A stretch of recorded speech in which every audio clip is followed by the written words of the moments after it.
itu Bang. Bukan berarti total lalu Anda mengatakan itu tidak sempurna. Kan saya sudah katakan kepada saudara bahwa kitabnya orang Kristen, sekali lagi saya ulang, kitabnya orang Kristen bukan firman Tuhan. Salam satu Tuhan.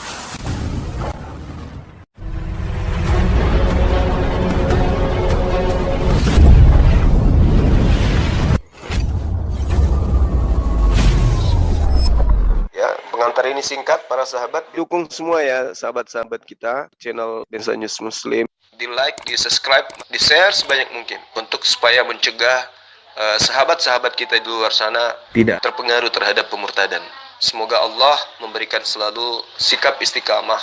Salam satu Tuhan, Allahu Akbar. Anda yang harus dengarkan saya. Anda yang harus dengarkan saya. Gini, sebuah kitab dikatakan suci bila di dalamnya tidak ada noda. Kitab saudara sudahlah terjemahan, sudah terjemahan salah terjemahan. Bagaimana mau dikatakan kitab suci kalau begitu? Udah terjemahan, full terjemahan sesuai dengan original teks pun tidak bisa dikatakan kitab suci. Karena yang dikatakan kitab suci adalah kalimat-kalimat Tuhan yang diterima oleh utusan, oleh nabi, oleh rasul. Terjemahan bukan perkataan rasul yang diterima dari Tuhan, bukan. Terjemahan adalah bahasa manusia di dalam mentafsirkan, memaknai dan mengetahui, mendekati isi kandungan daripada firman Tuhan. Kitab saudara tidak. Sudahlah terjemahan satu. Terjemahan ini pun salah. Artinya sudah jatuh ketimpa tangga lagi. Udah ketimpa tangga, nyosor masuk ke got. Itu kitab saudara. Itu kitab saudara. Maka Anda mau bernarasi panjang seperti apapun, kembali saya katakan kepada saudara, camkan baik-baik. Semua yang umat Islam juga, dengarkan baik-baik. Kitabnya orang Kristen itu terdiri dua bagian yang menjadi clipping kemudian. Yang pertama mereka sebut Perjanjian Lama. Perjanjian Lama ini adalah kitabnya orang Yahudi yang bahasa original teksnya adalah bahasa Ibrani. Kristen sebagai agama penyusup ingin mempertahankan bahasa Ibraninya tidak mungkin, karena mereka bukan orang Yahudi dan kitab itu memang hanya untuk orang Yahudi. Satu. Kedua, orang Kristen ingin mempertahankan bahasa Septuaginta. Bahasa Septuaginta Perjanjian Lama itu adalah terjemahan dari kitabnya orang Yahudi. Lebih parah lagi, maka itu tidak dipertahankan. Dengar? Yang kedua, Perjanjian Baru. Perjanjian Baru dituliskan dalam bentuk bahasa Yunani. Satu, kalau dipertahankan, saya ulang, kalau orang Kristen mempertahankan original teks Perjanjian Baru, mau kemana arahnya?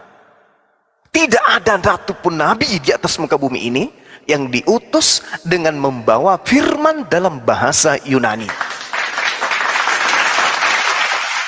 Kedua, kalau dipertahankan bahasa Yunani ini, Yunani dikenal sebagai ajaran yang penuh syarat dengan ajaran Helenisme, ajaran penyembahan kepada roh-roh, ajaran yang jelas mengajarkan paganisme.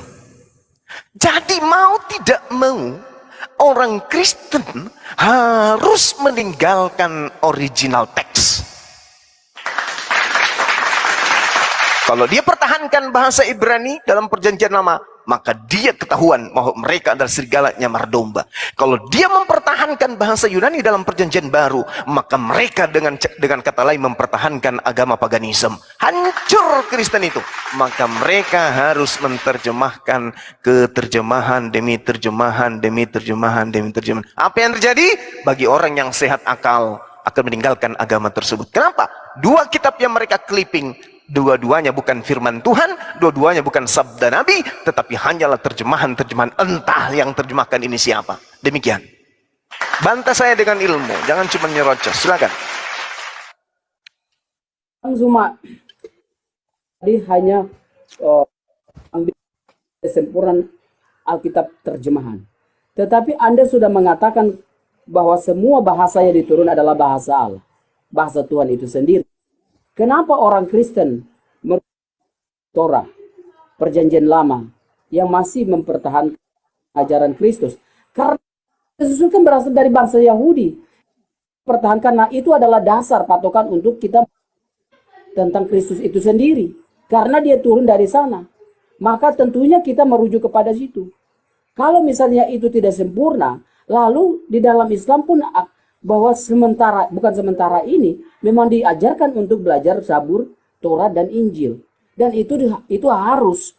Kenapa kalau memang itu sempurna, kenapa tidak perlu harus belajar kitab para nabi-nabi? Kenapa harus dipelajari itu semua? Tentunya juga kekristenan juga adalah patok dasar. Based on that, artinya dasar dari kekristenan adalah di mana Kristus itu terlahir di bangsa itu sendiri, yaitu bangsa Yahudi. Oleh karena itu kita tidak terlepas dari yang namanya para nabi-nabi itu. Nah, Islam juga mengajarkan tentang hal ini. Dan Islam dituntutkan untuk belajar tentang yang namanya Zabur, Injil, dan Torah. Dan sama dengan apa yang kita pelajari, kekristenan pun harus berdasar dengan perjanjian lama. Perjanjian lama adalah perjanjian di mana kita belajar tentang kitab-kitab para nabi yang harus kita pelajari. Dan itu adalah dasar. Dan kekristenan itu dasarnya memang dari perjanjian lama. Dan itulah yang membuat kita bisa mempertahankan Kristus itu Tuhan. Lalu kalau misalnya Bang Zuma mengatakan bahwa itu bukan, lalu bagaimana dengan Islam? Jikalau Islam itu adalah sempurna yang diturunkan oleh Tuhan itu sendiri, kenapa harus belajar tentang para nabi? Kenapa belajar tentang Zabur itu sendiri? Kenapa tidak mempergunakan bahasa sendiri? Sedangkan komparasi adalah pengambilan dari nilai yang diterapkan oleh para nabi-nabi. Itulah dituliskan di dalam sebuah kitab yang namanya Al-Quran. Ya, kalau di kekristenan Bible, ya saya tidak bisa mengatakan Alkitab. Oke lah, nanti dibilang kita mencuri bahasa itu. Nah ini sebetulnya Anda sedang menyalahkan diri sendiri, Anda sedang mempermalukan diri sendiri, bahwa Nabi Muhammad pun disuruh untuk belajar tentang bagaimana belajar Torah. Itu dasar-dasar dan tidak bisa. Maka dari tadi kita menjelaskan tentang Musa. Allah memperkenalkan diri kepada Musa dengan akulah aku. Lalu diterjemahkan ke dalam bahasa Indonesia Tuhan atau Theos atau Tuhan itu sendiri. Lalu itu disalahkan bahwa bahasa hanya adalah suatu translasi. Tetapi translasi itu tidak berarti menghilangkan nilai rasa dari original teks yang ada. Jadi memang ini adalah kekeliruan, Bang. Jadi kalau misalnya ini diperdebatkan, oke lah, tidak ada masalah buat saya. Karena memang dasarnya seperti itu. Lalu Anda mengatakan orang Kristen tidak benar. Hanya mempertahankan ini dan hanya karena terjemahan. Lalu dibilang itu tidak sempurna. Ya terjemahan bahwa ada kekeliruan. Ya itu pantas. Karena ada penterjemahan. Tetapi tidak menghilangkan dasar-dasar dari kitab yang ada. Nah Anda mengatakan jikalau itu adalah tetap mempertahankan original teksnya. Anda mengatakan tidak sempurna. Kenapa you masih belajar tentang bahasa-bahasa para nabi? Kenapa Anda masih mempertahankan itu kalau memang itu tidak sempurna? Nah, Kristen mengambil dasar dari itu adalah bahasa yang diturunkan dalam bahasa Torah, dalam perjanjian lama yang kita pelajari sama dengan demikian, karena itu adalah patokan, Bang Zuma. Jadi kalau misalnya you bilang salah, sedangkan Islam mengajarkan untuk harus belajar Zabur, belajar Injil, belajar Torah, kenapa demikian? Oke Bang, itu Bang. Iya, baik. Jadi Al-Quran menarasikan kemudian bahwa orang-orang terdahulu, ini bukan berbicara mengenai Kristen.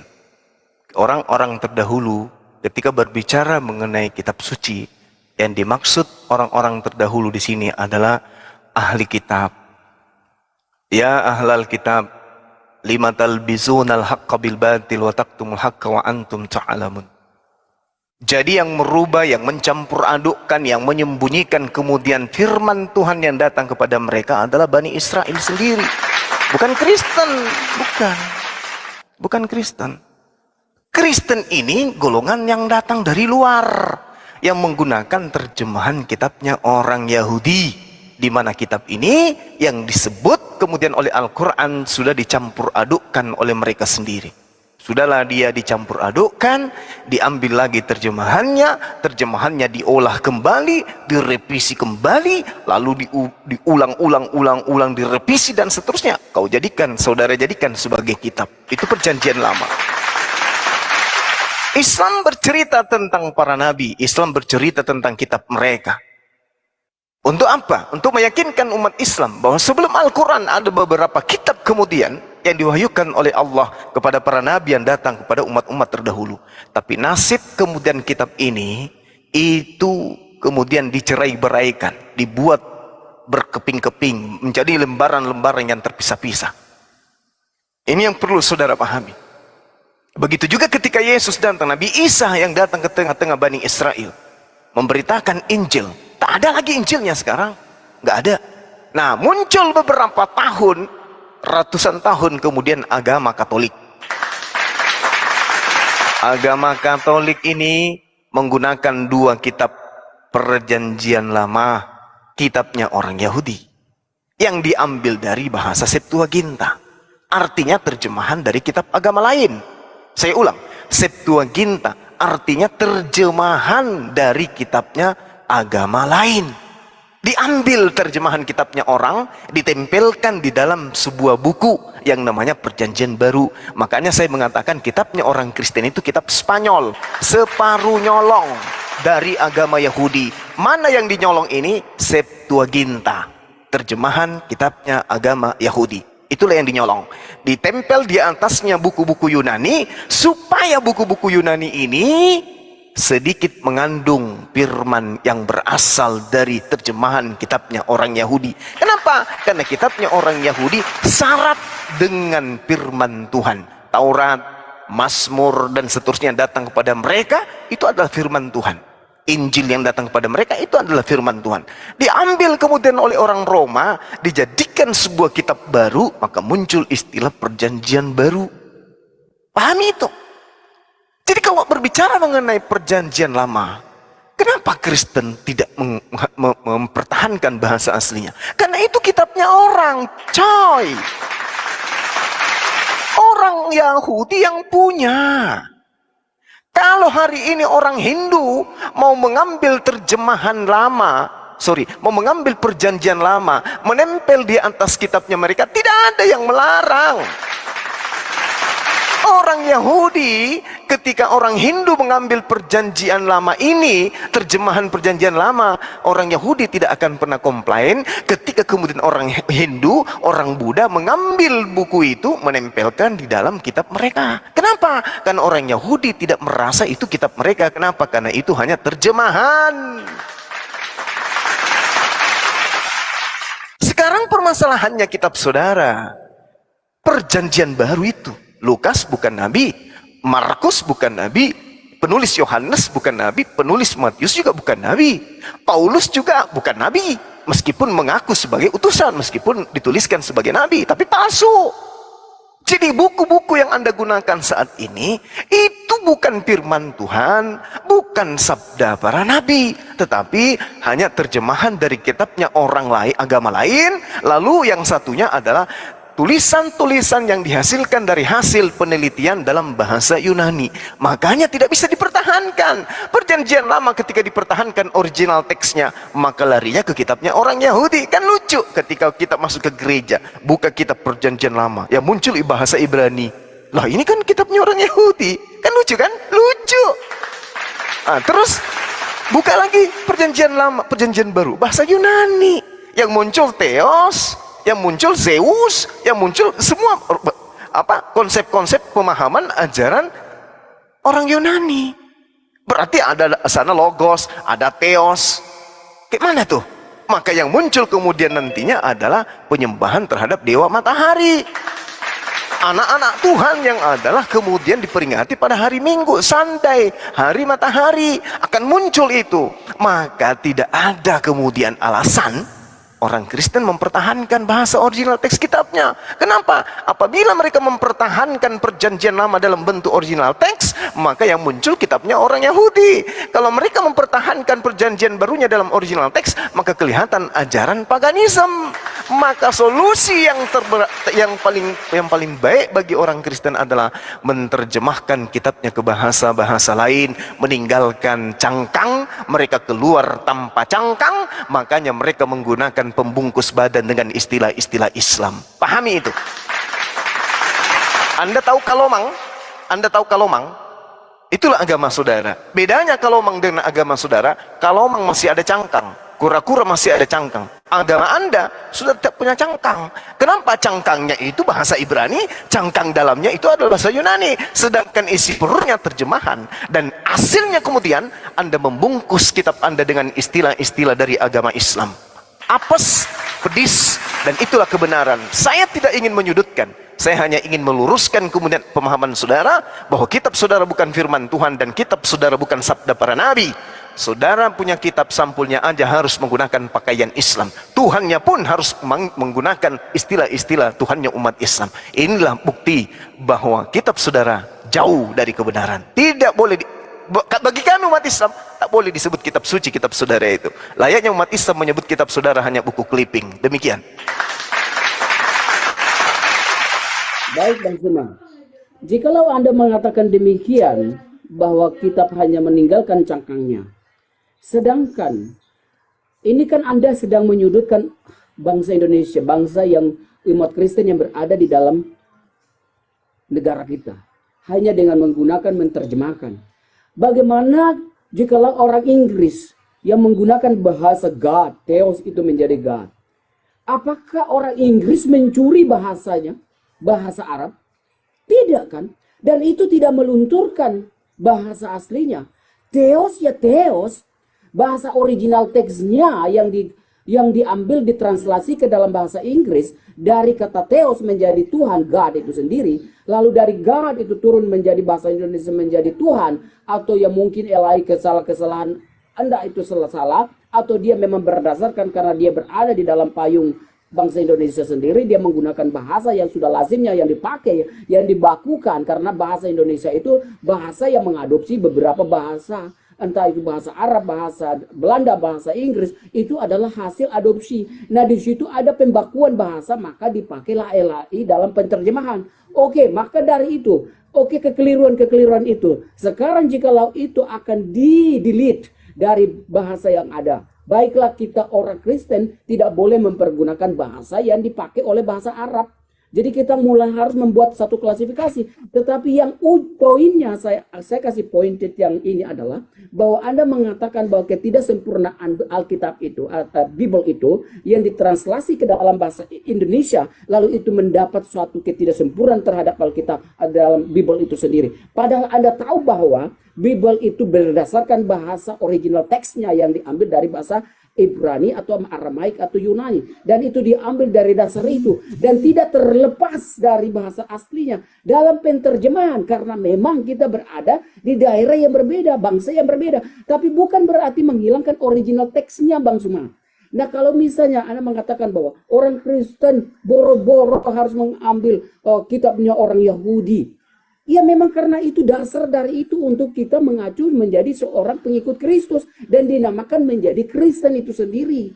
Bangsa Roma bisa mengambil bagian dari itu karena dia memang perjalanannya memang dia mengambil dari storytelling, dari hal-hal kenyataan, real story yang terjadi pada waktu itu. Maka beranjaklah dari situ untuk menjadi salah satu pokok dari tolak ukur yang ada untuk dijadikan suatu bahasa yang bisa disampaikan ke seluruh dunia. Maka Yesus mengatakan, pergilah dan baptilah seluruh bangsa menjadi muridku. Dan itu memang benar. Nah kalau misalnya Bang Zuma mengatakan demikian, lalu bagaimana patokan Anda mengatakan di sini bahwa Islam masih belajar tentang Torah, belajar tentang Zabur, belajar tentang Injil? Bagaimana hal itu terjadi? Karena itu adalah dasar pembahasan tentang kita para nabi, baik Islam, baik Kristen. Itu adalah dasar utama yang harus kita pakai untuk menjadi satu kesatuan dalam sebuah ajaran itu sendiri, baik itu Kristen maupun Islam. Jadi itu tidak ada masalah buat orang Kristen harus menggunakan bahasa, menggunakan ajaran dari para nabi-nabi, tidak salah. Karena memang berangkatnya dari situ.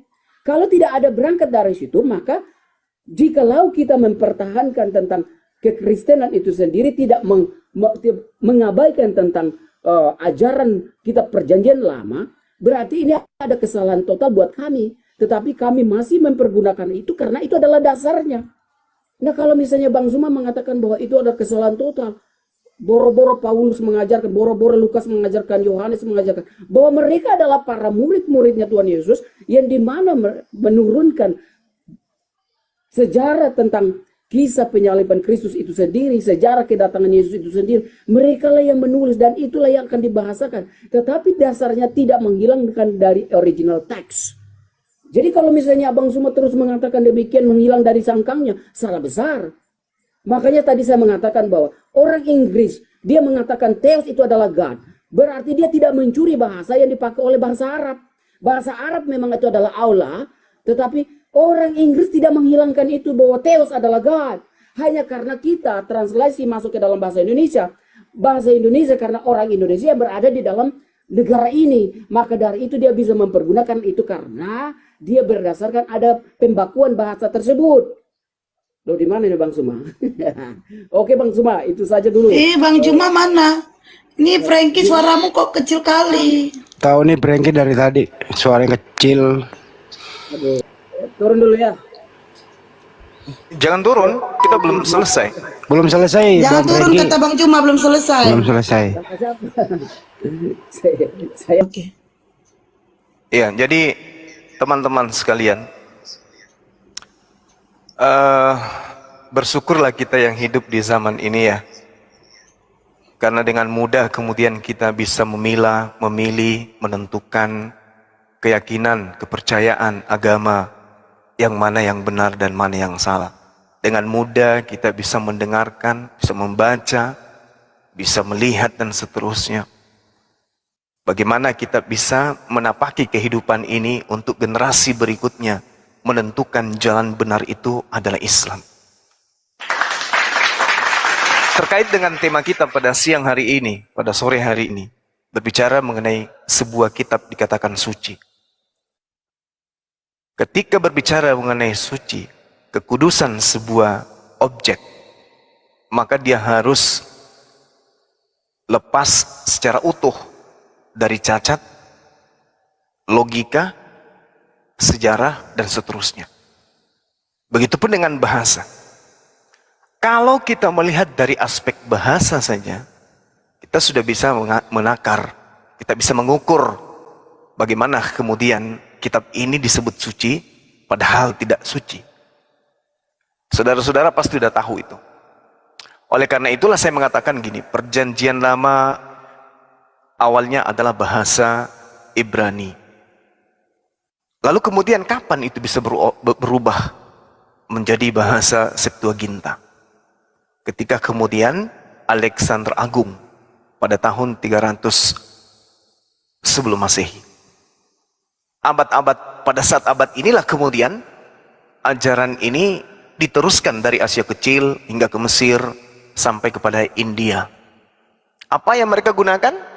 Bahasa Yunani Koine. Kalau kita berbicara mengenai Asia Kecil, berbicara mengenai Mesir, berbicara mengenai India, tentu kita paham agama apa, kepercayaan apa, seperti yang mereka anut. Ajaran apa yang kemudian mereka anut ketika masa itu adalah masa periode Helenistik. Kita semua pasti tahu. Bagaimana kemudian orang-orang terdahulu kemudian sehingga muncul konsep-konsep seperti Attis, Horus, Orisis dan seterusnya, Osiris dan seterusnya, Hercules dan seterusnya, kemudian Arjuna, Krishna dan seterusnya. Itu kita pasti tahu. Orang-orang yang belajar pasti ngerti tentang itu. Oleh karena itulah kemudian saya mengatakan bahwasanya ketika mereka mempertahankan perjanjian lama, original teksnya, maka pada bahasa Yunani Koine atau bahasa Septuaginta, mereka harus terima dengan hati yang lapang. Itu adalah terjemahan dari kitabnya orang Yahudi. Apabila mereka mempertahankan bahasa Ibraninya, mereka bawa masuk ke rumah ibadah mereka, itu akan ketahuan. Ibaratnya orang Kristen mengambil Al-Quran, menempelkan di perjanjian baru. Jadi kalau mereka mempertahankan bahasa Ibrani, itu sama seperti mereka mengambil Al-Quran lalu menempelkan di atas perjanjian baru. Lucu kan kelihatannya? Lucu. Pasti lucu. Oleh karena itulah kemudian oleh karena itulah kemudian mereka tidak mempertahankan Ibrani dan mereka tidak mempertahankan bahasa Yunani Koine, Septuaginta. Karena kalau dia mempertahankan ini, ketahuan, oh ini terjemahan dari kitabnya agama Yahudi. Kalau terjemahannya saja dipertahankan, udah ketahuan belangnya, apatah lagi menggunakan bahasa aslinya. Jadi harus kemudian terjemahan.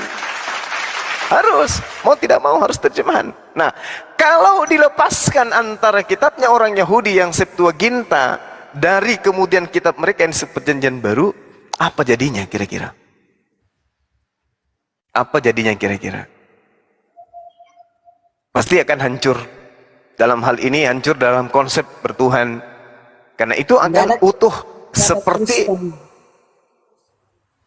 seperti kemudian utuhnya sebuah agama paganisme. Kenapa? Karena berasal dari bahasa-bahasa yang digunakan oleh orang-orang yang, ya kita lihat bagaimana aksara-aksara silabis linear, kemudian bahasa Mikenae, lalu peradaban Mikenae, keruntuhan zaman perunggu akhir. Mereka menggunakan alfabet Yunani dan abjad Venesia itu merujuk kepada bahasa-bahasa sakral mereka terkait dengan kepercayaan orang-orang terdahulu dari kalangan-kalangan orang-orang yang memang dari Asia Kecil, Mesir kuno, India kuno, Yunani kuno, Romawi kuno, di mana mereka memang ini penyembah roh-roh. Jadi ini tidak bisa kemudian saudara kita ini lari dari itu semua, bahwa pengaruh dari bahasa itu cerminan daripada muatan sebuah agama. Jadi kalau Anda teman Kristen ditanya atau ingin membantah kenapa kitab mereka terjemahan, harusnya mereka menjawab, karena kalau kami mempertahankan perjanjian lama dalam original teks, maka akan ketahuan kalau itu adalah kitabnya orang Yahudi. Dan kalau kami mempertahankan original dalam perjanjian baru, maka ketahuan bahwa itu kitabnya adalah orang-orang paganisme. Demikian. Betul sekali. Jadi biarin dulu ntar. Jadi memang harus disembunyikan sebagian supaya tidak ketahuan jenis kelaminnya. Itu intinya kan Banyu Mak ya. Izin Iya, bertanya. Kurun data tuh itu kata rasul. Terus? Ya. Kata rasul itu tetap dia pakai kan? Dia tidak terjemahkan ke utusan, misalnya Rasul Paulus. Mereka tetap pakai kata rasul loh.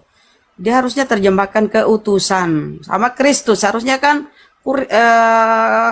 Kristus itu kan kalau diterjemahkan ke bahasa Indonesia apa ya yang diurapi gitu loh, Mesiah kalau bahasa Ibrani.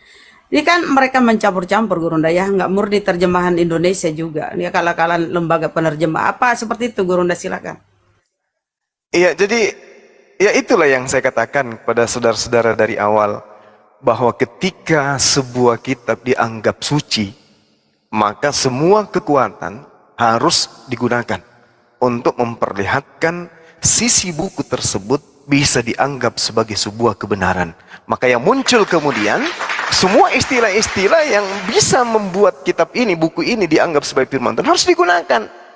Dan tidak bisa kita menghalangi. Kenapa demikian? Karena begini, kalau kita melihat perjanjian baru, ya pada masa periode, misalnya bahasa yang merujuk kepada bahasa Yunani kuno, bahasa arkais atau periode arkais atau periode klasik, ada 3 dialek yang muncul di sana: Yunani Aulania, Yunani Aulia, dan juga Doria. Ini berbicara mengenai 3 suku utama Yunani. Suku yang tinggal di pulau-pulau Aegea misalnya, di pantai barat Yunani, atau kemudian Asia Kecil di utara Smyrna, atau suku Lonia yang kemudian kita tahu secara sejarah mereka ada banyak bertebaran di Asia Kecil, termasuk Smyrna dan daerah selatan, bagian selatan maksud saya. Jadi ini adalah kalau kita cari akarnya, tidak ada nabi yang kemudian datang ke sana. Sedangkan kalau kita berbicara mengenai orang-orang Quraisy dalam perspektif bahasa, maka bahasa Arab ini dulu pernah ada nabi yang pernah datang ke sana. Nabi Abraham, Nabi Ibrahim, Nabi Ismail. Ini yang perlu dipahami kemudian. Tapi kalau kita berbicara mengenai Aulia, Lonia, Doria, kemudian pesisir Peloponnesos, itu tidak ada pernah kemudian ada diceritakan ada nabi yang sampai di sana. Sehingga kalau kita berbicara mengenai bahasa secara tradisi Yunani, maka istilah-istilah Yunani itu syarat dan sangat kental, sangat familiar dengan ajaran-ajaran Helenistik, ajaran Hellenisme Stoa, penyembahan-penyembahan kepada dewa-dewa, penyembahan-penyembahan kepada roh-roh. Sedangkan kalau kita berbicara mengenai Yunani abad pertengahan, ya tidak bisa kemudian kita lepas daripada Yunani Romawi Timur, Yunani Bizantium, terus kemudian bahasa Yunani yang mereka gunakan ini adalah bahasa yang syarat dengan syarat dengan Kekaisaran Romawi Timur yang memang sejak nenek moyang mereka menggunakan kemudian istilah-istilah yang muncul di Bible Perjanjian Baru sebagai acuan di dalam kepercayaan mereka. Jadi ada satu kesatuan yang tidak bisa terpisahkan kemudian. Seperti misalnya Yesus, Yesua berubah menjadi Yesus, Theos, ya, berubah kemudian menjadi God berubah menjadi Allah dan seterusnya. Kenapa? Karena mereka harus meninggalkan cangkang itu menggunakan kemudian lapisan-lapisan luar dari agama lain. Tidak bisa tidak. Jadi dengan kata lain, perjanjian baru ini ditutupi dengan perjanjian lama. Terjemahan di Indonesia ditutupi dengan istilah-istilah Al-Quran. Jadi memang mau tidak mau, teman-teman kita ini harus paham betul bahwa mempertahankan perjanjian lama dalam bentuk original teks berarti mempertahankan kitabnya orang Yahudi. Mempertahankan perjanjian baru dengan original teks berarti mempertahankan ajaran Helenisme. Jadi ya, Oke, siang Bang Zuma. ya siang mau tidak mau mereka harus menggunakan istilah-istilah Islam supaya kelihatan seperti agama nabi-nabi. Demikian.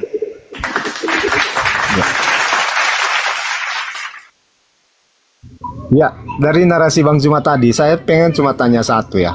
Apakah Allah yang di dalam Al-Quran itu sama dengan Allah yang di Perjanjian Lama dalam kitab Kristen? Iya, baik. Baik, pertanyaan yang sangat bagus.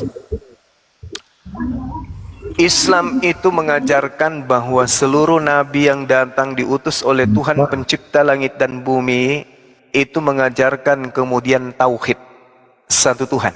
Tak ada Tuhan lain.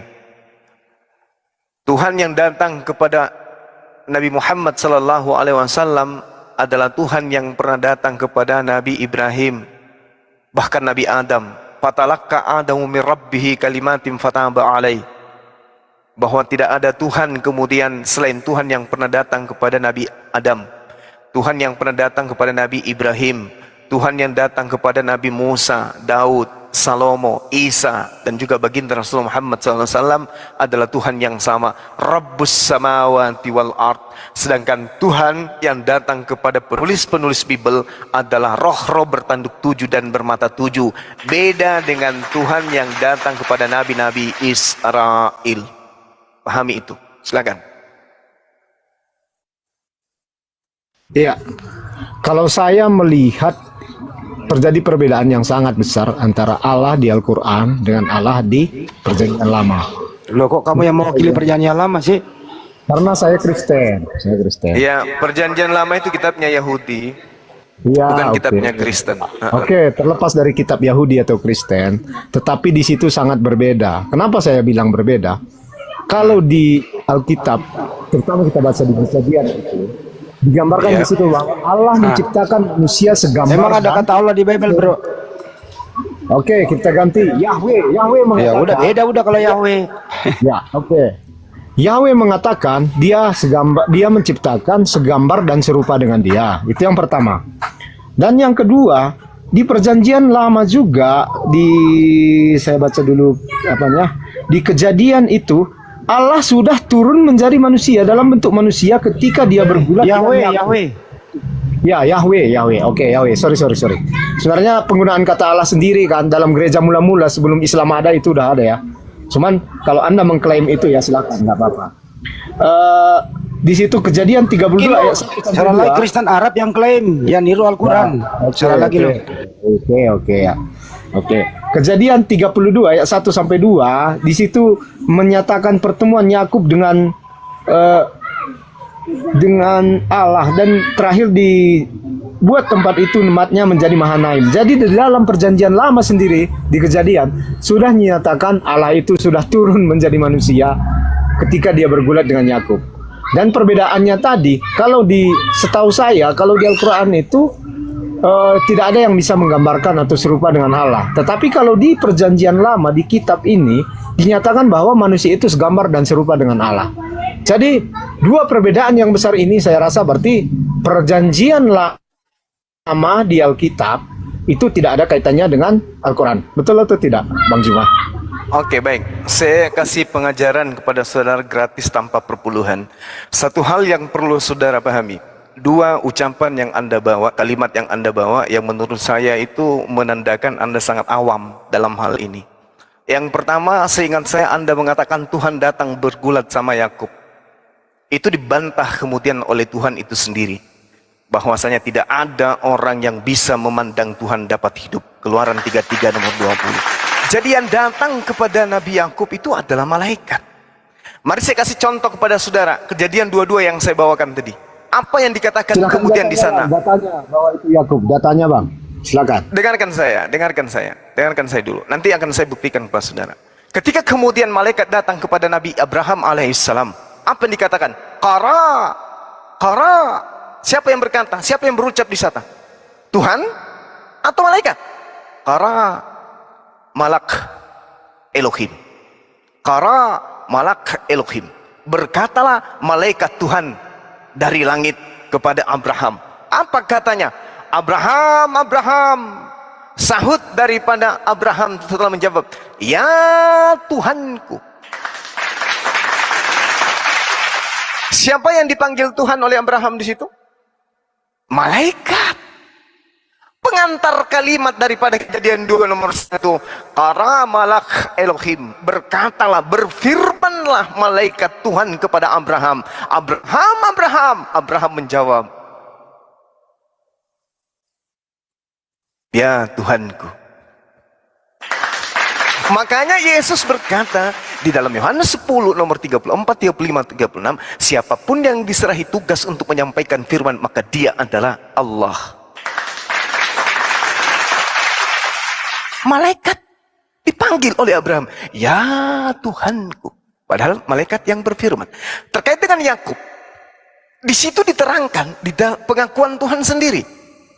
Anda sabar sedikit. Coba Anda buka di Keluaran 33 nomor 20. Apa yang dikatakan Tuhan terkait dengan dirinya? Bahwa sesungguhnya Tuhan berfirman kepada Nabi Musa alaihissalam. Apa kemudian perkataan Tuhan kepada dia? Di situ dijelaskan kemudian, tidak akan ada manusia yang bisa melihat aku dan ia dapat hidup. Lalu bagaimana dengan Yakub? Ternyata yang datang kepada Yakub itu sudah pasti malaikat. Kenapa demikian? Karena kalau bukan malaikat maka Yakub pasti mati. Kok bisa?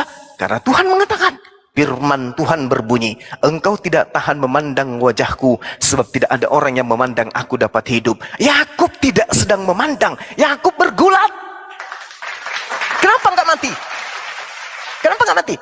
Karena yang datang kemudian kepada Yakub sudah pasti bukan Tuhan, tetapi utusan Tuhan berupa malaikat. Gak bisa, Bung, Anda mau kemana? Tidak akan pernah. Kalau Anda berkata kemudian, kenapa Tuhannya umat Islam dan Tuhannya umat Yahudi itu tidak sama? Kata siapa? Anda baca di dalam Kejadian 17 nomor 7. Wahai Abraham, aku akan mengadakan perjanjian kekal denganmu, dengan anak-anakmu, dengan keturunanmu, secara turun-temurun, bahwa aku akan menjadi Tuhan mereka, Tuhan anak-anakmu dan Tuhan keturunanmu secara turun-temurun, dan ini adalah perjanjian kekal. Wa may yarghabu an millata Ibrahim illa man safiya nafsa wa laqad istafainahu fid dunya wa innahu fil akhirati laminas salihin. Ini Allah mengatakan, dan orang yang membenci ajaran Ibrahim hanyalah orang yang memperbodoh dirinya sendiri, dan sungguh kami Tuhan telah memilih Ibrahim di dunia ini, dan sesungguhnya dia akhirat termasuk orang-orang yang saleh. Iskala lahu rabbuhu aslim, qala aslamtu lirabbil alamin. Ingatlah ketika Tuhan berfirman kepada Abraham, berserah dirilah. Lalu kemudian Nabi Ibrahim menjawab, aku berserah diri kepada Tuhan seluruh alam, Rabbus samawati wal ard. Dan siapa dia? Wa wasabiha Ibrahimu banihi wa Yaqub ya baniya innallaha astafa lakumuddin fala tamutunna illa wa antum muslimun. Nabi Ibrahim alaihissalam dan anak-anaknya, bahkan Nabi Yakub alaihissalam pun mengatakan, wahai anak-anakku, sesungguhnya Allah telah memilih jalan ini untukmu, maka janganlah kau mati kecuali dalam keadaan Islam, Muslim. Jadi Al-Quran menarasikan, kitabnya orang Yahudi menarasikan, Tuhan yang kami sembah adalah Tuhan yang sama, karena Tuhan telah mengangkat perjanjian, aku akan menjadi Tuhanmu wahai Abraham, wa wasabiha Ibrahimu banihi wa Yaqub ya baniya innallaha astafa lakumuddin fala tamutunna illa wa antum muslimun. Makanya orang Yahudi dan orang Islam beriring sejalan tentang Tuhan. Mereka tidak pernah ribut tentang ketuhanan. Kenapa? Karena orang Yahudi sadar orang Arab adalah saudara mereka, menyembah kepada Tuhan yang sama. Inilah yang kami sebut Rabbus samawati wal ard, subhanahu wa ta'ala, pencipta langit dan bumi yang maha suci lagi maha tinggi. Sedangkan Kristen, penumpang gelap yang berasal dari tanah Romawi Yunani, yang mengambil kitab dari nabi-nabi kami, diterjemahkan dalam bentuk Septuaginta, lalu kemudian diterjemahkan ke dalam bahasa Indonesia di negara ini. Meskipun terjemahan yang sangat-sangat syarat, banyak kesalahan. Yang tadinya gemuk dibinasakan, malah diubah terjemahan pembinasaan itu, dirubah menjadi sesuatu terjemahan yang sangat keliru, yaitu kulindungi. Padahal kata asmir dan kata asmit itu adalah berbeda. Kubinasakan dan kulindungi adalah dua kata yang sangat bertolak belakang. Ini yang dianut oleh kitab terjemahan. Itu terekam di dalam kitabnya orang Yahudi, di dalam kitab ingat kitab apa itu ya saudara-saudara, dia mengingatnya? Aku lupa saudara. Yeskel 34 nomor 16 ketika dikatakan ini, yang hilang akan kucari, yang sesat akan kubuang pulang, yang luka akan kubalut, yang sakit akan kukuatkan, serta yang gemuk dan yang kuat akan kubinasakan. Pak, bom-bom gemuk akan dibinasakan. Tetapi di terjemahan kitab saudara dirubah menjadi akan kulindungi. Inilah bukti bahwa kitab saudara bukan firman Tuhan. Demikian. Lanjut. Ya. Semua yang Anda ucapkan omong kosong ya. Kenapa? Pertama, Anda tidak menjawab poinnya. Kenapa? Saya tadi nyatakan bahwa di Alkitab Kejadian bahwa Allah itu segambar dengan manusia. Anda tidak menjawab karena itu tidak sesuai dengan Al-Quran. Yang kedua, Anda mengatakan Yakub itu dengan malaikat. Jadi jelas di sini di ayat 28, lalu kata orang itu, namamu tidak akan disebutkan lagi Yakub, tetapi Israel, sebab engkau telah bergumul melawan Allah dan manusia dan engkau menang. Jadi di sini Anda mempunyai sebuah kebohongan yang sangat besar, menyatakan bahwa itu malaikat. Justru data itu yang bohong bro. Masa Yakub menang lawan Tuhanmu? Jangan Anda. Ya, sekarang giliran saya. Nggak perlu Anda bela guru Anda. Saya menyatakan data ini, fakta loh. Silahkan nanti Anda bantah dengan data. Jangan dengan congor. Oke? Ya. Di sini jelas disebutkan bahwa itu adalah Allah, bukan malaikat seperti yang Anda sebutkan. Jadi Bukan Allah, Yahweh. Ya oke, Yahweh. Sorry. Yahweh. Di sini jelas bahwa ini adalah Yahweh. Jadi Anda tadi mengatakan malaikat. Jadi jelas itu sangat omong kosong sekali ya. Jadi saya nampak dari sini, dari penjelasan panjang yang Anda lakukan, yang saya tarik poinnya tidak dapat. Mungkin bagi sebagian orang yang menonton ini merasa bahwa apa yang Anda jelaskan itu sangat layak.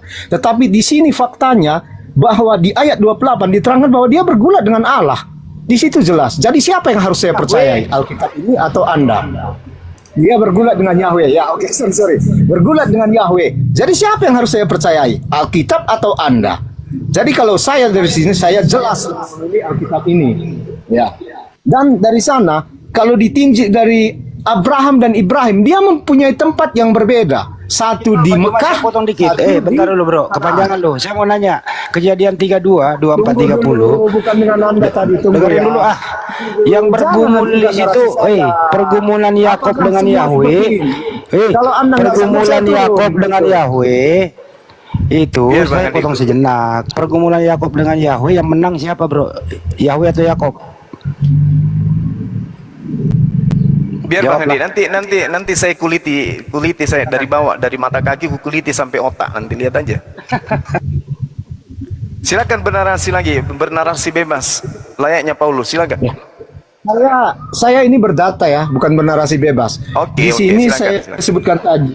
Maaf ya Bang Handi ya. Kejadian 28, di sana dikatakan, namamu tidak akan disebutkan lagi Yakub, tetapi Israel, sebab engkau telah bergumul melawan Allah dan manusia. Di situ jelas dia bukan bergumul dengan malaikat seperti yang Anda utarakan, tapi dia bergumul dengan Allah dan manusia, engkau menang. Jadi satu yang Anda nyatakan dia bergumul dengan malaikat adalah omong kosong. Yang kedua, Anda tidak menjawab. Di Alkitab dinyatakan bahwa manusia itu segambar dan serupa dengan Allah. Saya hanya menanya 2 poin ini aja. Saya nggak mau menanya ke sana kemari. Saya hanya mau Anda menjawab 2 poin ini. Apakah ini benar atau salah? Ya, oke, terima kasih. Oke, baik. Dengarkan teman-teman, saudara-saudara muslim yang ada di bawah, dengarkan. Ini muridnya Bang Handi yang sedang berbicara. Nama saya Bang Suma. Ada 2 poin. Tadi satu Balik poin. gurunya Bang Handi yang bicara. Jangan abangku. Tadi sudah 1 poin saya ajarkan kepada dia, tapi dia tidak percaya. Saudara Babang ini tidak percaya. Kenapa? Minim ilmu. Teman-teman muslim di bawah catat, dan juga Kristen-Kristen yang tidak percaya lagi dengan gereja, dengarkan saya.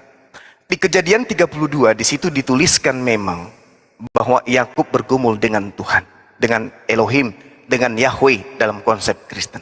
Dengarkan baik-baik. Di data nomor 1 diterangkan apa? Yakub melanjutkan perjalanannya, lalu bertemulah dengan malaikat-malaikat Elohim. Bertemu dengan siapa? Bertemu dengan siapa? Malaikat. Malaikat Elohim.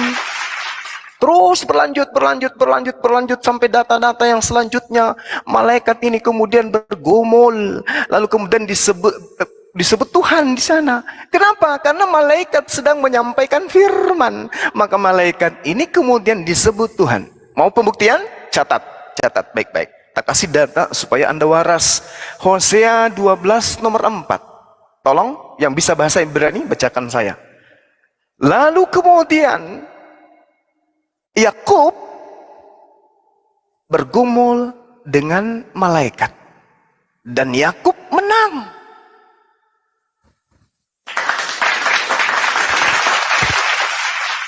Ada yang salah dari pernyataan saya? Hosea 12 nomor 4, Yakub bergumul dengan malaikat dan Yakub menang. Yakub menangis dan memohon belas kasihan kepadanya di Betel. Ia bertemu dengan dia dan di sana dia berfirman kepadanya. Siapa ini? Malaikat Tuhan yang berjumpa dengannya. Itu yang satu ya. Anda harus belajar ya. Yang kedua, ketika Anda mengatakan bahwa Tuhan serupa dengan Adam, berarti Tuhan punya anus, Tuhan punya lambung, Tuhan punya limpah, Tuhan punya usus, Tuhan punya gigi. Anda mentafsirkan kitab agama lain seenak perut agama Romawi Vatikan. Sedangkan Tuhan bertanya di dalam kitabnya orang Yahudi, hendak dengan siapa engkau menyamakan aku? Hendak dengan siapa engkau membandingkan aku? Hendak dengan siapa engkau mengumpamakan aku sehingga kami sama? Tuhan mengatakan apa? Tidak ada yang sama dengan aku, baik di bumi maupun di langit. Yeremia 10 nomor 6, 2 Samuel 7 nomor 22. Tidak ada yang sama seperti aku, tidak ada yang serupa dengan aku. Laisa kamislihi syai'. Jadi Anda menerjemahkan kitabnya orang dengan serampangan. Kenapa? Anda menginginkan Tuhannya Yahudi menjadi bayi. Anda menginginkan Tuhannya Yahudi memiliki nonot. Anda menginginkan Tuhannya Yahudi punya jambut. Anda menginginkan Tuhannya Yahudi punya anus untuk kentut.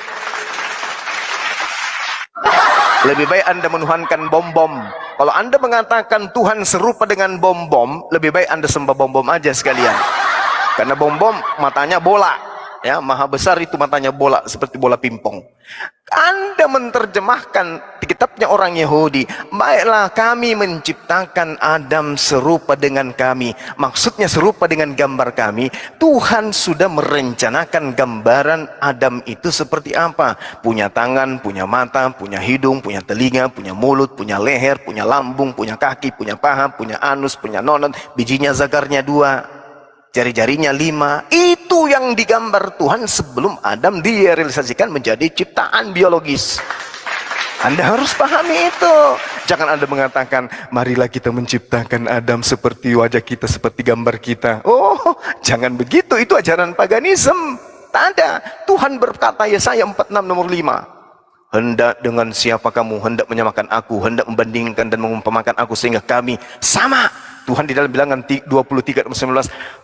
Tuhan Elohim bukan manusia dan bukan anak manusia. Kalau Anda mengatakan ada makhluk sama seperti manusia dan tapi dia bukan manusia, lalu apa namanya itu? Hantu. Hantu sama manusia? Enggak. Apalagi sapi enggak sama dengan manusia. Tuhan mengatakan, aku bukan manusia dan bukan anak manusia. Itu jelas. Hosea 11 nomor 9 juga mengatakan demikian. Aku bukan manusia, Tuhan bukan manusia dan bukan anak manusia. Nah, kalau Anda menyamakan antara Tuhan dengan Adam, berarti dia juga manusia. Terbantah. Jadi yang benar adalah, baiklah kami menciptakan manusia serupa dan segambar dengan gambar kami. Artinya Tuhan sudah membuat sketsa lebih awal setelah dia menciptakan Adam serupa dengan gambarnya Tuhan. Maksudnya gambar selayaknya saya menggambar bangunan di atas kertas, saya akan membuat bangunan yang akan saya bangun ini serupa dan segambar dengan gambar yang ada di atas kertas. Itu maksudnya, bukan berarti Adam itu sama seperti Tuhan. Kalau Adam sama seperti Tuhan, berarti Tuhan tidak maha melihat. Kenapa? Adam ketika dia menghadap ke depan, Adam tidak lihat apa yang di belakang. Kalau yang di belakang batok kepalanya aja deh, Adam tidak lihat. Bagaimana mau Tuhan itu maha melihat? Anda belajar lagi, Anda belajar. Atau panggil Pak Bom di sini biar ku terapi sekalian. Silakan Anda tanggapi. 2 poin Anda hancur berantakan ya. Jadi bukan Tuhan yang berdialog dan bergulat dengan Yakub, tapi malaikat. Itu dalilnya jelas ada. Silakan. Tetap Anda mengeyel ya, tetap Anda melakukan omong-omong kosong. Kenapa saya bilang begitu? Karena di dalam Kejadian 28 tadi jelas di situ tertulis Yakub bergulat dengan Allah. Jadi Anda mau mendiadakan ayat itu. Anda menyatakan ayat itu bohong, begitu. Jadi kenapa saya bilang omong kosong semua? Anda menyatakan bahwa Alkitab itu nanti Anda tanya bahwa Allah punya anus, punya tangan, bukan ke situ, bukan ke situ. Jadi ketika dinyatakan segambar dan serupa dengan Allah, itu bukan menyatakan sama. Tidak ada kata sama di situ. Segambar dan serupa dengan Allah. Cuman kelebihan Anda di sini, Anda bernarasi mencaplok ke sana, mencaplok ke sini, seolah-olah Anda bernarasi itu dengan sesuai isi Alkitab. Padahal sebenarnya yang Anda sampaikan itu caplok ayat sana, caplok ayat sini, nggak berkaitan sama sekali. Terkadang saya bingung dengan cara Anda menyatakan suatu ayat. Anda sesuka-suka Anda saja mendeskripsikan ayat itu. Anda tidak melihat ayat itu betul-betul dari konteksnya. Sementara Alkitab itu nggak boleh Anda caplok-caplok sebenarnya loh. Saya di sini menerangkan, kalau Anda pun baca yang saya utarakan tadi di Kejadian itu tadi, memang di situ dirunutkan bahwa Yakub di situ bergulat dengan Tuhan, dengan Yahweh. Nanti saya bilang lagi saya dengan Yahweh. Jadi kalau di Al-Quran seperti apakah Allah digambarkan? Jangan Anda menggambarkan lagi Allah di Alkitab. Tolong jelaskan Allah Anda yang di Al-Quran. Jangan menggambarkan Yahweh yang di Alkitab gitu. Jadi kalau Anda gambarkan lagi Yahweh yang di Alkitab dengan untuk menjelaskan yang di Al-Quran, itu nggak nyambung sebenarnya. Makanya saya bingung dengan cara Anda. Anda mengait-ngaitkan dengan Pak Bom Bom. Pak Bom Bom itu orang pintar. Saya udah pernah melihat dia. Dia semua yang saya bicarakan, yang saya utarakan, dia berdata loh. Bukan seperti Anda gitu. Jadi saya heran kok banyak kali penonton gini. Padahal Anda nggak berisi. Dari ngomongnya. tadi juga udah dibawain datanya, Kuclok. Stop, biarin. Biarin Tedore, biarin. Udah bang, gantian. Lanjut narasinya. Oke. Satu pertanyaan yang membuat gigi Anda akan permisi satu demi satu. Kejadian 32 nomor 28. Lalu kata orang itu, namamu tidak akan disebut lagi Yakub, tetapi Israel. Sebab engkau telah bergumul melawan Elohim dan manusia, dan engkau menang. Pertanyaan saya kepada saudara, lalu kata orang itu siapa? Jawab. Jawab bang. Orang itu penyampesan kepada Yakub.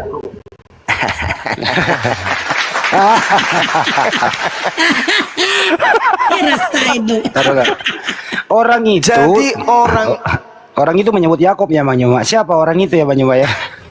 orang itu berkata Yakub bergumul dengan Tuhan dan Yakub menang. Orang ini yang berkata ini siapa? Pak Bombom. Pak Bombom. Sedangkan jelas sekali yang datang kepada Yakub itu adalah para malaikat. Baca nomor satunya. Anda jangan ngeyel kalau diajarin.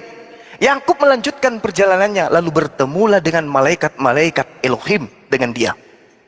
Nah, sedangkan ketika Anda membawa data kemudian nomor 28, kata orang itu, namamu tidak akan disebut lagi Yakub, tetapi Israel, sebab engkau telah bergumul melawan Elohim dan engkau menang. Kata orang itu siapa? Bom. Baluap. Kurasa Bang Andi, dia itu tadi matanya picak, kupingnya budak. Bang Zuma sudah menyebutkan di dalam Hosea 12 ayat 4, ya di situ ia bergumul dengan malaikat dan menang. Kan jelas tuh ayat tuh, masih juga ngeyel dasar. Alhamdulillah. Terima kasih sahabat-sahabat yang mengajarkan cara klaim untuk bangkitkan kembali. Banding kembali. Akhirnya akun saya bangkit kembali. Yang mau menyembah akun Bang Suma 01 silakan. Lebih bagus. Allahu Akbar. Masya Allah. Jadi orang itu siapa Pak teman-teman sekalian? Orang itu siapa Pak? Ya. Bom. Kayaknya. Ada hadiah buat Pak Bom nih, dengarkan ya teman-teman. Ada sebuah dalil di dalam kitabnya teman-teman Kristen yang mereka ambil dari terjemahan kitabnya orang Yahudi. Dikatakan begini, gemuk dan gendut membiarkan kejahatan, tidak mengindahkan hukum-hukum, tidak membela anak yatim, dan tidak membela hak orang miskin. Ini orang gemuk, kata Tuhan. Orang gemuk dan si gendut membiarkan kejahatan dan tidak mengindahkan hukum-hukum dan tidak membela anak yatim dan fakir miskin. Ini siapa yang kena ini? Kena dia, si gendut. Allahu Akbar. Assalamualaikum warahmatullahi wabarakatuh, Gus. Waalaikumsalam warahmatullahi wabarakatuh. Itu kalau dipaksakan itu adalah Tuhan, maka konsekuensinya dia nanti harus mengakui Tuhan dia pembohong. Karena di Kejadian 32 ayat 28 itu kan di situ dikatakan namamu tidak lagi disebut Yakub, tapi Israel. Diulang lagi di Kejadian 35 ayat 10. Mulai sekarang namamu bukan lagi Yakub, tapi Israel. Lucunya di Kejadian 46 ayat 2, berfirmanlah Allah kepada Israel dengan penglihatan waktu malam. Katanya apa? Yakub, sahutnya ya Tuhan. Loh, kan sudah dirubah namanya. Di Kejadian 32 ayat 28 dirubah namanya Israel. Kejadian 35 ayat 10 namanya tidak lagi dipanggil Yakub tapi Israel. Lah kok di ayat 46 ayat 2 Tuhan melanggar. Tetap saja dipanggil namanya Yakub. Berarti pembohong Tuhan dia atau pikun. Sudah pernah ganti nama orang, lupa dia. Tetap saja namanya dipanggil Yakub. Nah itu konsekuensinya ke sana nanti. Intinya pertanyaan Mbak Nyuma yang saya selalu pakai nanti. Entar dulu, saya selalu pakai pertanyaan Mbak Nyuma apabila pakai data kejadian itu, siapa orang itu? Pokoknya kalau lu nggak jawab, berhenti jadi Kristen. Siapa orang itu? Udah aku bilang gigimu permisi satu-satu. Ternyata bukan cuma gigi yang permisi, orangnya langsung pergi. kesempatan kabur dia.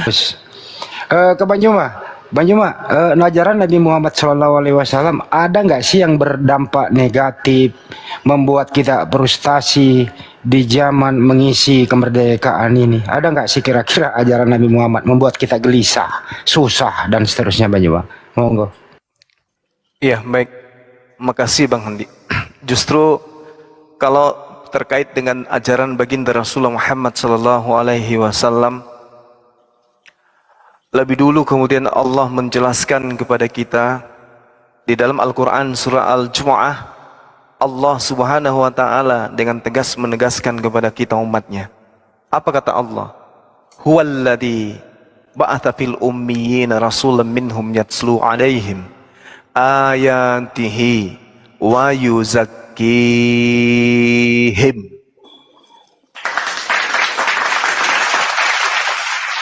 Allah menjelaskan, dialah Allah Rabbus samawati wal ard, yang menciptakan langit dan bumi, yang mengutus seorang rasul dari kaum yang tidak terpelajar tentang Taurah, tidak terpelajar tentang Mazmur, tidak terpelajar tentang Injil, tidak terpelajar tentang kitab-kitab terdahulu, kemudian hidup di kalangan orang-orang jahiliyah, seorang diri, jauh dari masa kenabian, jauh dari masa kerasulan, jauh dari masa pewahyuan kitab-kitab suci sebelum beliau.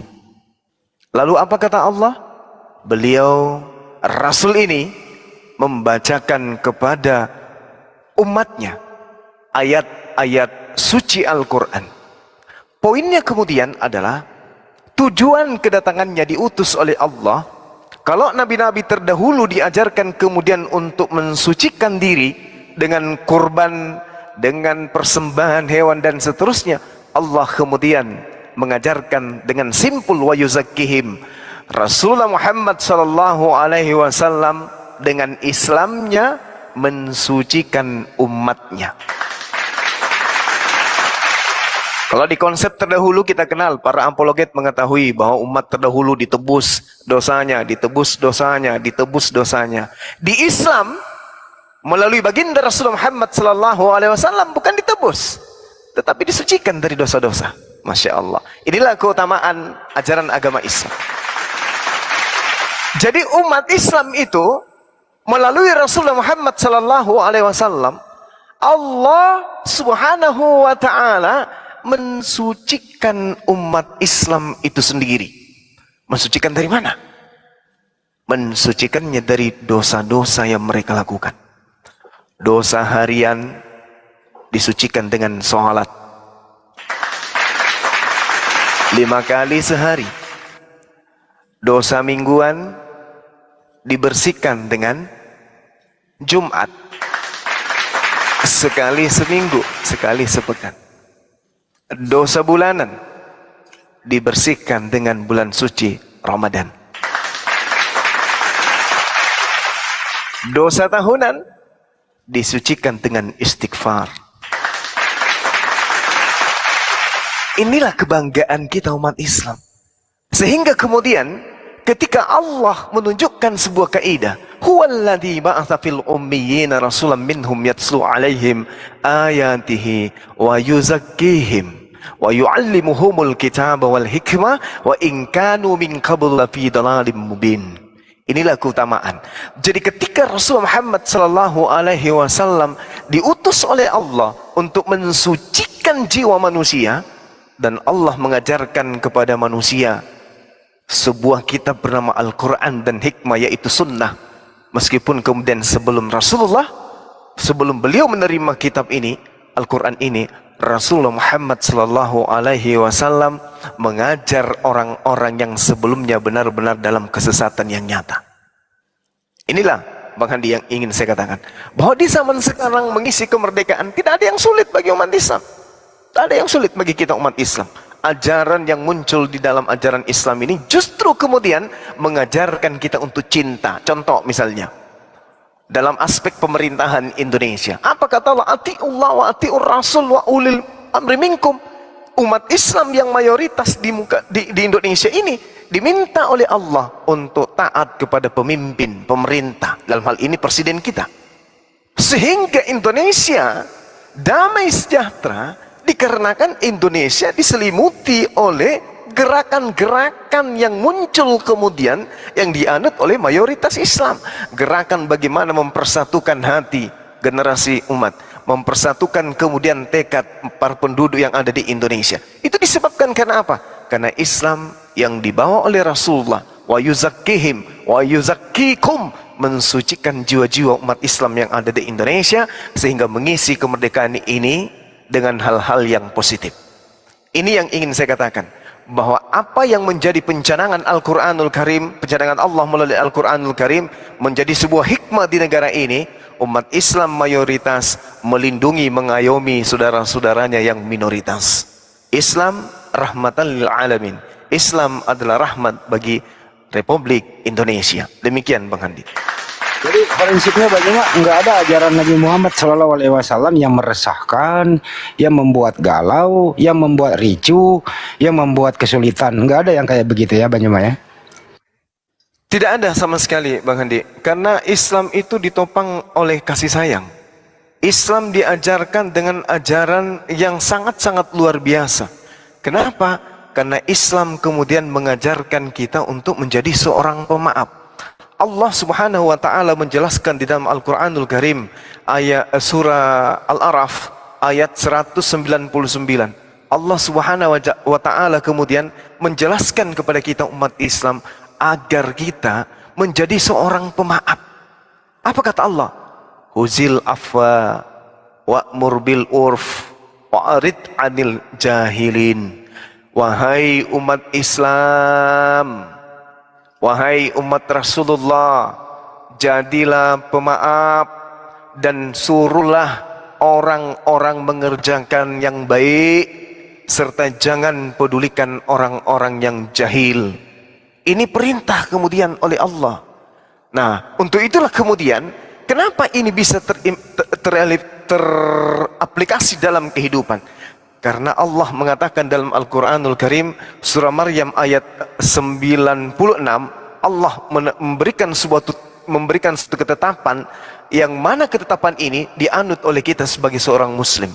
Innalladzina amanu. Jadi yang dituju di sini adalah umat Islam, karena di luar umat Islam itu tidak ada iman. Di luar agama Islam itu hanya kepercayaan, hanya keyakinan, tapi tidak sampai kepada level iman. Kata Allah, innalladzina amanu wa amilus solihat sayaj'alu lahumur rahmanu wudda. Sesungguhnya, sungguh-sungguh orang-orang yang beriman, orang Islam nih ceritanya, dan mengerjakan kebajikan, salat, puasa, zakat dan seterusnya, kelak Allah yang Maha Pengasih akan menanamkan rasa kasih sayang dalam hati mereka. Bayangkan itu Bang. Bayangkan itu. Jadi orang yang menjadi Islam, orang yang memeluk ajaran agama Islam, di hati mereka, dalam kehidupan mereka, Allah sudah katakan, sayaj'alu lahumur rahmanu wudda. Aku Tuhan akan menanamkan rasa kasih sayang kepada umat Islam di dalam hatinya. Makanya Bang, ketika di Indonesia ini ada saudara-saudara kita yang minoritas, coba bagaimana tokoh-tokoh agama kita memperlakukan mereka, bagaimana para ulama memberikan ruang kepada mereka, bagaimana kemudian implementasi pengajaran Islam dari ulama yang memberikan petua-petua kepada umat Islam secara seluruh umat yang ada di negara ini, terkait dengan hubungannya kepada non-muslim, terkait dengan hubungan apapun itu dengan dengan non-muslim, semua tercermin dengan kasih sayang. Kenapa? Karena dalam diri umat Islam itu ditanamkan kasih dan sayang. Jadi bukan hanya kasih di Islam itu, ada sayangnya juga. Lahumur rahman wuddan, itu kata Allah. Aku akan menanamkan kasih sayang di dalam hati setiap umat Islam. Dan kalau itu kita sudah miliki, maka yang muncul kemudian adalah kasih sayang. Kenapa saya ada di sini? Kenapa Gus Subandi ada di sini? Kenapa Ahisugi ada di sini? Kenapa Pera Ester ada di sini? Tidore, kemudian Bang Handi dan semua Bunda Blokir ada di sini. Kenapa? Karena ditopang oleh rasa kasih sayang kepada saudara-saudara kita yang belum mendapatkan sinar cahaya Islam. Kita rindu mereka untuk mengenal Islam. Kita rindu mereka untuk mengenal Allah. Karena berkat kasih sayang inilah kemudian kita hadir di sini untuk memberikan Islam adalah satu-satunya jalan menuju kepada jannah. Demikian Bang Handi. Silakan yang lain. Oke, terima kasih Bang Juma. Bang Diota, dimengerti atau ada sanggahan atau ada pertanyaan selanjutnya, silakan. Terima kasih Bang Handi. Terima kasih Bang Zuma, Bang Bandi. Sama-sama. Sedikit mungkin kemampuan saya dalam menerima, memahami yang disampaikan. Hanya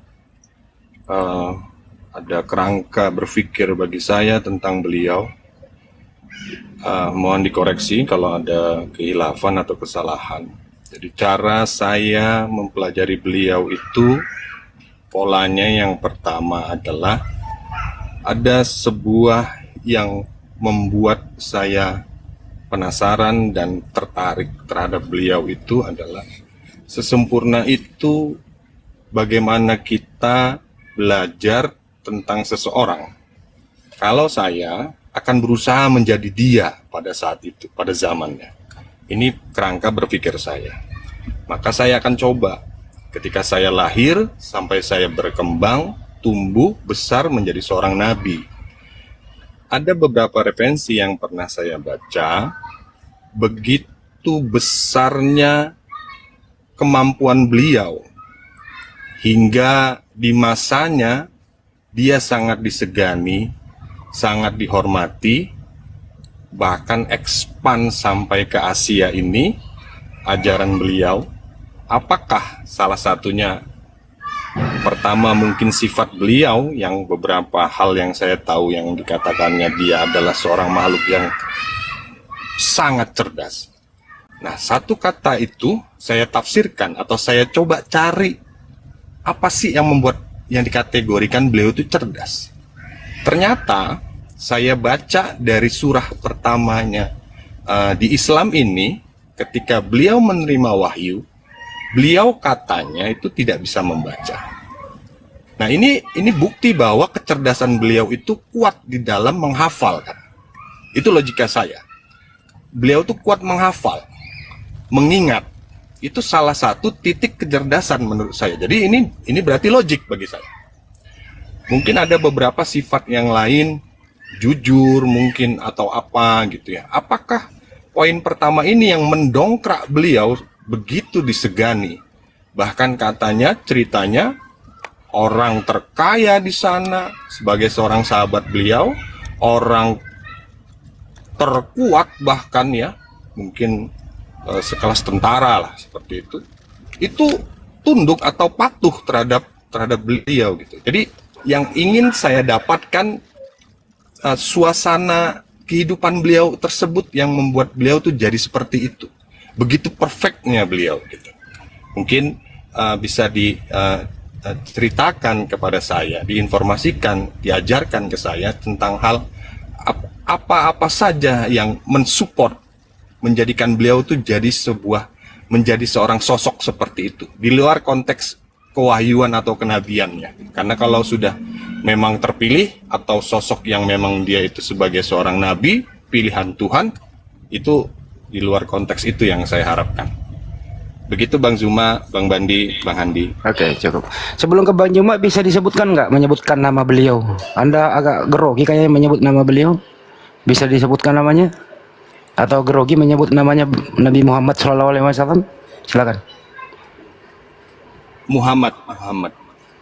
Oke, makasih. Silakan Bang Juma. Mungkin Gus kita dulu, guru kita dulu. Oke, boleh. Silakan berbagi. Oh iya. Terima kasih untuk waktu yang diberikan. Jadi begini, saudaraku, kalau kita berbicara tingkat kecerdasan beliau, ya Pak Tonah, itu bisa kita lihat bagaimana beliau membangun peradaban di Madinah, gitu loh. Itu, tapi gimana ya? Aku itu kadang-kadang mau bicara apa adanya, agak ada kendala lah gitu ya, karena aku itu overliving gitu loh. Tapi sudahlah, yang penting substansinya sampean semua tahu ya. Kenapa disebut Madinah? Itu namanya Yatsrib. Ya, makanya terjemahan di surat Al-Kahfi itu sebetulnya tidak bisa diterjemahkan kota. Itu ada salah terjemahan, tapi itu harusnya Madinah itu adalah kota atau wilayah di mana hukum Islam itu bisa ditegakkan. Itu baru disebut Madinah. Artinya kalau di Indonesia ini kita bisa menegakkan Islam, ya, seperti bagaimana Kanjeng Nabi Muhammad menegakkan Islam di Madinah sehingga dia menjadi sesuatu membumbung peradaban tinggi, ya, ya kita layak disebut Madinah. Jadi Madinah itu bukan hanya Yatsrib, Madinah itu sebutan gitu loh. Di mana saja ketika kita bisa berquran itu disebut Madinah. Makanya nanti ada konsep Al-Quran, Al-Insan, Al-Ahwan. Untuk apa manusia kalau nggak ada Quran? Untuk apa Quran kalau nggak ada manusia? Ada manusia, ada Quran. Manusia mau berquran, tapi dia perlu al-ahwan, dia perlu teritorial. Itulah kenapa Kanjeng Nabi harus hijrah ke Madinah, karena teritorial Mekah masih dikuasai oleh Arab-Arab pagan. Di sana Islam tidak bisa diaktualisasikan dalam kehidupan. Tuh. Ya. Oke, aku mau melanjut ke masalah kecerdasannya. Bagaimana sosok ini bisa memimpin menjadi presiden kalau sekarang, ya, yang dipahami keliru oleh publik. Dia kira semua komunitas yang ada di Madinah itu adalah Islam. Tidak. Di sana juga itu plural. Ada Islam, ada ahli kitab. Ahli kitab juga terbagi dua. Ada Yahudi, ada Nasrani. Ada lagi yang bukan Yahudi, bukannya Nasrani, yang nggak jelas, yang pagan-pagan itu ada. Jadi pernah di suatu kampus itu ya, ada mahasiswa, ya namanya mahasiswa kita maklumi lah ya. Ketika kita diskusi tentang ini, diceritakan di situ, dia langsung ke depan berdiri. Jelas saja Islam bisa diaktualisasikan di Madinah karena Madinah Islam semua. Nah, ini kan salah. Di Islam itu tidak semua 100% Islam. Kalau mayoritas oke. Ya, tapi ada juga yang bukan Islam dan di sana bisa hidup damai karena Kanjeng Nabi mengatakan ya, soal ngurus negara kita bareng-bareng, soal agama kita sendiri-sendiri. Bagaimana hebatnya itu? Itu kalau tidak lahir dari pemikiran yang cerdas tidak mungkin. Ya, jadi akhirnya di sana ya terjadilah ya, yang mayoritas dihormati, yang minoritas disayangi. Jadi ada hubungan mutualisme di antara kehidupan di sana. Itu piagam Jakarta, piagam Jakarta. Piagam PBB itu belum ada. Piagam Madinah sudah ada. Coba. Kanjeng Nabi Muhammad itu bukan alumni UKLA, bukan alumni Yale, bukan alumni fakultas universitas terkenal. Enggak. Bagaimana kok bisa membuat perjanjian yang disebut piagam Madinah itu? Apa enggak itu sebuah yang istimewa? Piagam PBB belum apa-apa. Makanya gue ngomong, Amerika itu tidak perlu mengajari Islam tentang bagaimana hak asasi. Ketika Amerika masih becek dan bau, Islam sudah mengenal bagaimana menghormati hak asasi. Di mana orang-orang di luar Islam di situ diberi haknya untuk beragama karena la ikraha fiddin, tidak boleh dipaksa-paksa. Mau Yahudi, monggo. Mau Kristen, monggo. Mau jahiliyah, monggo, silahkan, tidak ada masalah. Tetapi ketika kita ngurus negara, ayo kita urus bareng-bareng. Itu sebuah kecerdasan, Nah, tadi kalau Kang Mas kita mengutip surat Al-Alaq ayat 1, jadi gini Kang Mas ya. Jadi teman-teman tolong maklumi ya, tolong pahami, jangan salah paham terhadap Gus Bedi ya, tolong pahami. Begini Kang Mas, dalam khazanah keislaman sendiri terjadi perdebatan yang tinggi apakah Kanjeng Nabi Muhammad itu melek huruf atau buta huruf. Gue diserang habis-habisan ketika gue ngomong Kanjeng Nabi Muhammad itu melek huruf. Buktinya di surat Al-Jum'ah tadi yang dibacakan oleh Zuma. Di sana kan disuruh membacakan. Jadi kalau parameternya yang jenengan pakai, dia cerdas karena dia buta huruf, enggak Mas. Nabi kami itu bukan Nabi buta huruf, dia melek huruf. Ya, jadi kalau mau melihat kecerdasan beliau di surat Al-Alaq 96 ayat 1 itu yang kita bisa lihat itu substansinya. Apa? Ikro itu adalah bacalah, ya. Itu pintu pengetahuan kita lewat ikro. Bagaimana seseorang yang menjelaskan tentang pentingnya Iqra lalu dikatakan buta huruf? Kan nggak nyambung gitu loh. Nggak mungkin lah, ya nggak mungkin. Itu bisa lihat di video saya juga, saya sudah bahas itu bahwa Kanjeng Nabi Muhammad itu tidak buta huruf ya. Tapi ini perdebatan di internal kita. Kalau ada saudaraku yang bilang melek buta huruf, ya enggak apa-apa, silahkan saja ya. Ini supaya clear, kita akademis itu bla-blaan, nggak ada yang ditutup-tutupi ya. Jadi bukan itu, bukan karena buta huruf terus bisa menjadi pemimpin dia cerdas, enggak. Kanjeng Nabi itu melek huruf. Ya, kalau kita mengutip ke surat 96, surat Al-Alaq ayat 1 itu, keistimewaannya adalah bagaimana kata Iqra itu bisa disampaikan oleh Kanjeng Nabi dari wahyu yang diterima. Enggak ada, Mas. Makanya di dalam Islam itu akal itu harus diutamakan. Di surat 110 atau 10-100 ya, Allah murka terhadap orang-orang yang tidak menggunakan akalnya. Maka di dalam Islam itu berpengetahuan dulu baru beriman, tidak beriman dulu baru berpengetahuan ya. Dan sudah jelas kita tahu bahwa Iqra itu adalah pintu untuk kita berpengetahuan. Jadi subhanallah ya, bagaimana kecerdasan beliau ya sebagai sosok ya. Tapi kalau bilang ya itu wajar saja, nabi ya, memang nabi gitu ya. Tapi kan jangan minta di luar itu. Oke. Mantap Gus. Saya kira Jazakallah khair. dulu nanti bisa dilanjutkan teman-teman lain. Matur nuwun. Siap Gus. Masya Allah. Silakan Gurunda. Oke, baik. Sahabat-sahabat sekalian, ya sangat luar biasa apa yang dipaparkan oleh Gus Betik, guru kita ya. Jadi saya sepakat, ternyata saya dengan beliau sepakat dalam hal ini bahwa baginda Rasulullah Muhammad SAW itu ummi, induk atau pemimpin. Ya, induk, ummi, ibu, pemimpin. Orang-orang yang tidak mengerti tentang konsep kenabian, tentang konsep kerasulan, tentang firman Tuhan yang datang kepada nabi-nabi sebelum beliau. Rasulullah buta Torah, buta Ibrani, buta Aramaik, buta Yunani. Rasulullah buta kitab-kitab terdahulu, tetapi Rasulullah Muhammad SAW tidak buta aksara Quran. Jadi Al-Quran menjelaskan gini terkait dengan beliau. Bismillahirrahmanirrahim. Bil bayyinati waz zubur wa anzalna ilaika dzikr litubayyina linnasi. Jadi Allah menerangkan kemudian, apa kata Allah di situ? Aku utus kemudian az-zikr, aku wahyukan Al-Quran kepadamu Nabi Muhammad. Apa tujuan Al-Quran ini aku turunkan, aku wahyukan kepadamu?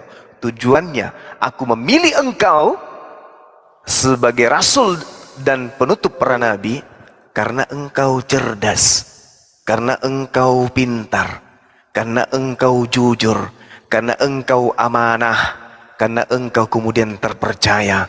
Maka engkau kuutus untuk menerangkan kemudian apa yang ada di dalam Al-Quran kepada seluruh umat manusia. Orang sekolah sampai gelar profesor, orang sekolah sampai gelar kiai,